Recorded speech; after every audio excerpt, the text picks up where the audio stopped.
તમે જ્યારે saffron flora પર ઘર લો છો ત્યારે ફક્ત ટુડે નહીં પણ ફ્યુચર એપ્રિસિએશન પણ સાથે ખરીદી રહ્યા છો.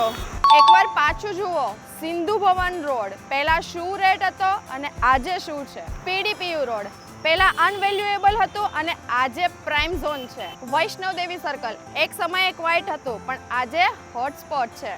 અને આ બધામાં કોમન શું છે? Early entry is equal to massive gains.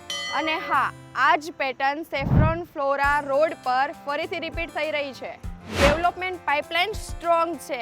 Premium project પહેલેથી જ અહીંયા આવી રહ્યા છે અને કનેક્ટિવિટી ઓલરેડી એસ્ટાબ્લિશ્ડ છે. અહીંયા રિયલ એસ્ટેટમાં હિસ્ટોરી રિપીટ થતી નથી પણ પેટર્ન છે ને એ ચોક્કસથી રિપીટ થાય છે. તો સિમ્પલ ડિસિઝન, આજે એન્ટ્રી લો અને ગ્રોથ એન્જોય કરો, અથવા તો કાલે પ્રાઇસ વધ્યા પછી ફરી રિપીટ કરો. પેટર્ન રિપીટ થઈ છે તો આજે જ સેફ્રોન ફ્લોરા વિઝિટ કરો.